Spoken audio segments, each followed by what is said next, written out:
السلام علیکم ورحمۃ اللہ وبرکاتہ۔ ناظرین، یہ واقعہ ہر مسلمان کو ضرور سننا چاہیے کیونکہ یہ ہمارے پیارے نبی آپ صلی اللہ علیہ وسلم کی زندگی کا ایک خوبصورت واقعہ ہے، جس میں ہمارے پیارے نبی آپ صلی اللہ علیہ وسلم نے اللہ سے ملاقات کی تھی۔ ہمارے پیارے نبی حضرت محمد مصطفیٰ صلی اللہ علیہ وسلم کا مکمل معراج کا سفر کو آخر تک ضرور دیکھیں۔ معراج حضرت محمد مصطفیٰ صلی اللہ علیہ وسلم کی زندگی کے ان واقعات میں سے ہے جنہیں دنیا میں سب سے زیادہ شہرت حاصل ہوئی۔ روایت کے مطابق یہ واقعہ ہجرت سے 1 سال پہلے 27 رجب کی شام کو پیش آیا ہے۔ ماہ رجب کی 27ویں رات اللہ تعالیٰ کے حکم سے حضرت جبرائیل علیہ السلام نورانی مخلوق کی جرمٹ میں جنتی براق لیے آسمان کی بلندیوں سے اتر کر حضرت ام ہانی رضی اللہ عنہا کے گھر تشریف لاتے ہیں، جہاں حضرت محمد مصطفیٰ صلی اللہ علیہ وسلم سو رہے ہیں، آنکھیں بند کیے دل بیدار لیے آرام فرما رہے تھے۔ حضرت جبرائیل علیہ السلام ہاتھ باندھ کر کھڑے تھے اور سوچ رہے ہیں اگر آواز دے کر جگایا تو بے ادبی ہو جائے گی، فکر مند ہے کہ معراج کے دولہے کو کیسے بیدار کیا جائے۔ اسی وقت اللہ تعالیٰ کا ایک ارشاد ہوتا ہے، اے جبرائیل، میرے محبوب کے قدموں کو اپنے لبوں سے چوم لے تاکہ تیرے لبوں کی ٹھنڈک سے میرے محبوب کی آنکھیں کھل جائے۔ تجھ کو میں نے اسی دن کے واسطے کافور سے پیدا کیا تھا۔ حکم سنتے ہی حضرت جبرائیل علیہ السلام آگے بڑھے اور اپنے کافوری ہونٹ محبوب دو عالم آپ صلی اللہ علیہ وسلم کے قدموں سے مسک کر دیا۔ حضرت جبرائیل علیہ السلام کے ہونٹوں کی ٹھنڈک محسوس کرتے ہی آپ صلی اللہ علیہ وسلم بیدار ہوتے ہیں اور دریافت کرتے ہیں، اے جبرائیل، کیسے آنا ہوا؟ حضرت جبرائیل عرض کرتے ہیں، یا رسول اللہ صلی اللہ علیہ وسلم، اللہ تعالیٰ آپ کی ملاقات کا مشتاق ہیں۔ اس کے بعد آپ صلی اللہ علیہ وسلم کی سواری کے لیے ایک جانور پیش کیا گیا جس کا رنگ سفید اور قد خچر سے کچھ چھوٹا تھا، برق کی رفتار سے چلتا تھا اور اسی مناسبت سے اس کا نام براق تھا۔ پھر آپ صلی اللہ علیہ وسلم اس پر سوار ہوئے اور حضرت جبرائیل علیہ السلام کے ساتھ چلے۔ پہلی منزل مدینہ کی تھی، جہاں اتر کر آپ صلی اللہ علیہ وسلم نے نماز پڑھی اور حضرت جبرائیل علیہ السلام نے کہا، اس جگہ آپ ہجرت کر کے آئیں گے۔ دوسری منزل طور سینا کی تھی، جہاں خدا حضرت موسیٰ علیہ السلام سے ہم کلام ہوئے۔ تیسری منزل بیت الحم کی تھی، جہاں حضرت عیسیٰ علیہ السلام پیدا ہوئے۔ چوتھی منزل پر بیت المقدس تھا، جہاں براق کا سفر ختم ہوا۔ بیت المقدس پہنچ کر آپ صلی اللہ علیہ وسلم براق سے اتر گئے اور اسے اسی مقام پر باندھ دیا جہاں حضرت انبیاء علیہ السلام اسی جگہ اپنی سواری کو باندھا کرتے تھے۔ ہیکل سلیمانی میں داخل ہوئے تو ان سب پیغمبروں کو موجود پایا جو ابتدائی سے اس وقت تک دنیا میں پیدا تھے۔ آپ صلی اللہ علیہ وسلم کے پہنچتے ہی نماز کے لیے صف بندی کی گئی اور آپ صلی اللہ علیہ وسلم نے سب کو نماز پڑھایا۔ پھر آپ صلی اللہ علیہ وسلم کے سامنے 3 پیالے پیش کیے گئے تھے، ایک میں پانی، دوسرے میں دودھ اور تیسرے میں شراب تھی۔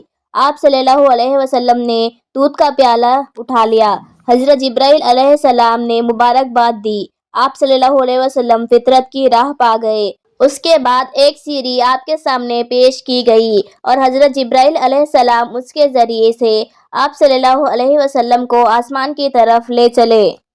پہلے آسمان پر پہنچے تو دروازہ بند تھا۔ محافظ فرشتوں نے پوچھا، کون ہے؟ حضرت جبرائیل علیہ السلام نے اپنا نام بتایا۔ پوچھا، تمہارے ساتھ کون ہیں؟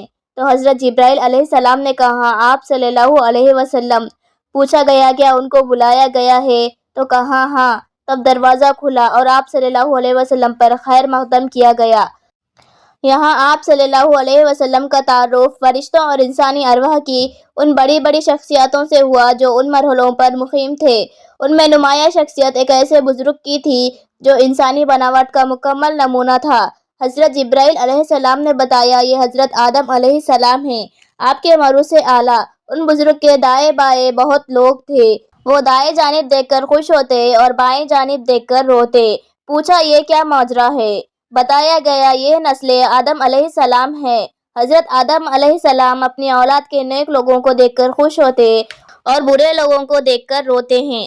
پھر حضرت محمد مصطفیٰ صلی اللہ علیہ وسلم کو تفصیلی مشاہدہ کا موقع دیا گیا۔ ایک جگہ آپ نے دیکھا کچھ لوگ کھیتی کاٹ رہے ہیں اور جتنی کاٹتے ہیں اتنی بڑھتی چلی جاتی ہے۔ پوچھا، یہ کون ہے؟ کہا گیا کہ یہ خدا کی راہ میں جہاد کرنے والے ہیں۔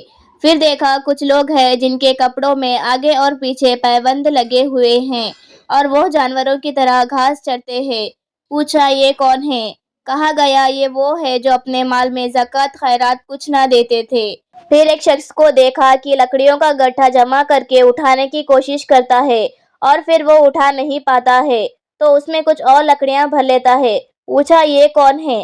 کہا گیا یہ وہ شخص ہے جس پر امانتوں اور ذمہ داریوں کا اتنا بوجھ تھا کہ اٹھا نہ سکتا تھا، مگر یہ ان کو کم کرنے کے بجائے زیادہ ذمہ داریاں بڑھاتا جاتا تھا۔ پھر دیکھا کچھ لوگوں کی زبانیں اور ہونٹ قینچیوں سے کترے جا رہے ہیں۔ پوچھا یہ کون ہے؟ کہا گیا یہ غیر ذمہ دار مقرر ہے جو بنا تکلف زبان چلاتے اور فتنہ برباد کرتے تھے۔ ایک اور جگہ دیکھا کہ ایک پتھر میں ذرا سا شگاف ہوا اور اس سے ایک بڑا موٹا سا بیل نکل آیا۔ پھر وہ بیل اسی شگاف میں جانے کی کوشش کرنے لگا مگر نہ جا سکا۔ پوچھا یہ کیا معاملہ ہے؟ کہا گیا یہ اس شخص کی مثال ہے جو غیر ذمہ داری کے ساتھ ایک فتنہ گیز بات کر جاتے ہیں، پھر نادم ہو کر اس کی تلافی کرنا چاہتے ہیں مگر نہیں کر سکتے۔ ایک اور مقام پر کچھ لوگ تھے جو اپنے گوشت کاٹ کاٹ کر کھا رہے تھے۔ پوچھا یہ کون ہے؟ کہا گیا دوسروں پر زبانیں تان دراز کرتے تھے۔ انہی کے قریب کچھ اور لوگ تھے جن کے ناخن تانبے کے تھے اور وہ اپنے منہ اور سینے کو نوچ رہے تھے۔ پوچھا یہ کون ہے؟ کہا گیا یہ وہ لوگ ہیں جو لوگوں کے پیٹھ پیچھے ان کی برائیاں کرتے۔ کچھ اور لوگ دیکھے جن کے ہونٹ اونٹوں کی مشابہ تھے اور وہ آگ کھا رہے تھے۔ پوچھا یہ کون ہے؟ کہا گیا یہ یتیموں کا مال ہضم کرتے تھے۔ پھر دیکھا کہ کچھ لوگ جن کے پیٹ بے انتہا بڑے اور سانپوں سے بھرے ہوئے تھے، آنے جانے والے ان کو رونگتے ہوئے گزر جاتے ہیں مگر وہ اپنی جگہ سے ہل نہیں سکتے ہیں۔ پوچھا یہ کون ہے؟ کہا گیا یہ سود خوار ہیں۔ انہی کے مشاہدات کے سلسلے میں حضرت محمد مصطفیٰ صلی اللہ علیہ وسلم کی ملاقات ایک ایسے فرشتے سے ہوئی جو نہایت تشریح سے ملا۔ آپ صلی اللہ علیہ وسلم نے حضرت جبرائیل علیہ السلام سے پوچھا یہ کون ہے؟ حضرت جبرائیل علیہ السلام نے کہا یہ دوزخ کا داروغہ ہے۔ یہ سن کر آپ صلی اللہ علیہ وسلم نے دوزخ دیکھنے کی خواہش ظاہر کی۔ اس نے یکایک آپ صلی اللہ علیہ وسلم کی نظر کے سامنے سے پردہ اٹھا دیا اور دوزخ اپنی تمام ہولناکیوں کے ساتھ نمودار ہوئی۔ اس مرحلے سے گزر کر آپ صلی اللہ علیہ وسلم دوسرے آسمان پر پہنچے۔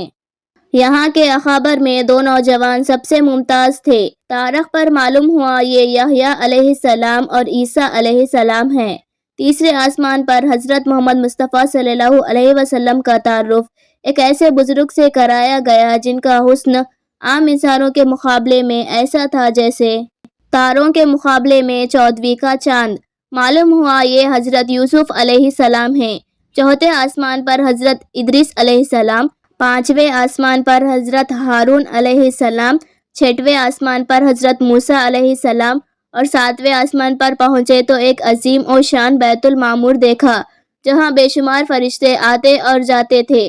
اس کے بعد حضرت محمد مصطفیٰ صلی اللہ علیہ وسلم کی ملاقات ایک ایسے بزرگ سے ہوئی جو خود آپ صلی اللہ علیہ وسلم سے بہت مشابہ تھے۔ تعارف پر معلوم ہوا یہ حضرت ابراہیم علیہ السلام ہیں۔ پھر مزید ارتقا شروع ہوا یہاں تک کہ آپ صلی اللہ علیہ وسلم سدرۃ المنتہا پہنچ گئے جو پیشوائے رب العزت اور عالم خلق کے درمیان حد فصائل کی حیثیت رکھتا ہے۔ نیچے سے جانے والے یہاں رک جاتے ہیں اور اوپر سے احکام اور قوانین 12 راستے یہاں آتے ہیں۔ اسی مقام کے قریب آپ صلی اللہ علیہ وسلم کو جنت کا مشاہدہ کرایا گیا اور آپ صلی اللہ علیہ وسلم نے دیکھا کہ اللہ نے اپنے سارے بندوں کے لیے وہ کچھ مہیا کر رکھا ہے جو کسی آنکھوں نے نہ دیکھا، نہ کسی کان نے سنا اور نہ کسی ذہن میں اس کا تصور تک گزر سکا۔ سدرۃ المنتہا پر جبرائیل علیہ السلام ٹھہر گئے اور آپ صلی اللہ علیہ وسلم تنہا آگے بڑھے۔ ایک بلند سطح پر پہنچے تو بارگاہ جلال سامنے تھے۔ ہم کلامی کا شرف بخشا گیا۔ جو باتیں ارشاد ہوئی ان میں کچھ یہ تھی۔ حضرت محمد مصطفیٰ صلی اللہ علیہ وسلم کو اپنی امت کے لیے نماز تحفے کے طور پر دی گئی تھی۔ سورہ بقرہ کی آخری 2 آیات تعلیم فرمائی گئی۔ شرک کے سوا دوسرے سب گناہوں کی بخشش کا امکان ظاہر کیا گیا۔ ارشاد ہوا کہ جو شخص نیکی کا ارادہ کرتا ہے اس کے حق میں ایک نیکی لکھی جاتی ہے اور جب وہ اس پر عمل کرتا ہے تو 10 نیکیاں لکھی جاتی ہے، مگر جو برائی کا ارادہ کرتا ہے اس کے خلاف کچھ نہیں لکھا جاتا، اور جب وہ اس پر عمل کرتا ہے تو ایک برائی لکھی جاتی ہے۔ پیش خداوندی سے واپسی پر نیچے اترے۔ واپسی کے سفر میں آپ صلی اللہ علیہ وسلم اسی سیڑھی سے اتر کر بیت المقدس آئے۔ یہاں پر تمام پیغمبر موجود تھے۔ آپ صلی اللہ علیہ وسلم نے ان کو نماز پڑھائی جو فجر کی نماز تھی۔ پھر براق پر سوار ہوئے اور مکہ واپس پہنچ گئے۔ صبح سب سے پہلے آپ صلی اللہ علیہ وسلم نے ام ہانی کو یہ پوری داستان سنائی، پھر باہر نکلنے کا قصد کیا۔ انہوں نے آپ صلی اللہ علیہ وسلم کی چادر پکڑ لی اور کہا، خدا کے لیے یہ قصہ لوگوں کو نہ سنائیں، ورنہ ان کو آپ صلی اللہ علیہ وسلم کا مذاق اڑانے کا ایک اور شوشہ مل جائے گا۔ مگر آپ صلی اللہ علیہ وسلم یہ کہتے ہوئے باہر نکل گئے کہ میں ضرور بیان کروں گا۔ حرم کعبہ میں پہنچے تو ابو جہل سے سامنا ہوا۔ اس نے کہا، کوئی تازہ خبر؟ فرمایا ہاں۔ اس نے پوچھا کیا؟ فرمایا میں آج کی رات بیت المقدس گیا تھا۔ کہا بیت المقدس؟ راتوں رات ہو آئے اور صبح یہاں موجود ہو؟ فرمایا ہاں۔ ابو جہل نے کہا، قوم کو جمع کروں، سب کے سامنے یہی بات کہو گے؟ فرمایا ہاں بے شک۔ ابو جہل نے آواز دے دے کر سب کو جمع کر لیا اور کہا، لو اب کہو۔ آپ صلی اللہ علیہ وسلم نے سب کے سامنے پورا قصہ بیان کر دیا۔ لوگوں نے مذاق اڑانا شروع کر دیا۔ 2 مہینے کا سفر ایک رات میں ناممکن۔ پہلے تو شک تھا، اب یقین ہو گیا تم دیوانے ہو گئے ہو۔ یہ خبر تمام مکہ میں پھیل گئی۔ بہت سے مسلمان اس کو سن کر اسلام سے پھر گئے۔ پھر جن لوگوں کو بیت المقدس دیکھا ہوا تھا انہوں نے کہا کہ وہاں کا نقشہ بیان کریں۔ آپ نے فوراً نقشہ بیان کرنا شروع کر دیا اور ایک ایک چیز اسی طرح بیان کی گویا کہ بیت المقدس آپ کے سامنے موجود ہے اور آپ دیکھ دیکھ کر اس کی حقیقت بیان کر رہے ہیں۔ وہاں بکثرت ایسے آدمی موجود تھے جو تجارتی سلسلے میں بیت المقدس جاتے رہتے تھے۔ وہ سب دلوں میں قائل ہو گیا کہ یہ نقشہ تو بالکل صحیح ہے۔ اب لوگ آپ صلی اللہ علیہ وسلم کے بیان کی صحت کا مزید ثبوت مانگنے لگے۔ فرمایا، جاتے ہوئے میں نے فلاں مقام پر فلاں قافلے پر سے گزرا جس کے ساتھ یہ سامان تھا۔ ایک اونٹ فلاں وادی کی طرف بھاگ نکلا۔ میں نے قافلے والوں کو اس کا پتہ دیا۔ واپسی میں فلاں وادی میں فلاں قبیلے کا قافلہ مجھے ملا۔ سب لوگ سو رہے تھے۔ میں نے ان کے برتن سے پانی پیا اور اس برتن کی علامت چھوڑ دی کہ اس سے پانی پیا گیا ہے۔ ایسے ہی کچھ اور آتے پتے حضرت محمد مصطفیٰ صلی اللہ علیہ وسلم نے دیے اور پھر آنے والے قافلوں میں سے ان کی تصدیق ہو گئی۔ اسی طرح زبانیں بند ہو گئی، مگر دل یہی سوچتے تھے کہ یہ کیسے ہو سکتا ہے۔ آج بھی بہت سے لوگ سوچ رہے ہیں کہ یہ کیسے ہوا۔ ناظرین، آپ کو یہ ویڈیو پسند آیا ہو تو اس کو اپنے دوستوں میں ثواب کی نیت سے ضرور شیئر کیجیے۔ جزاک اللہ خیر۔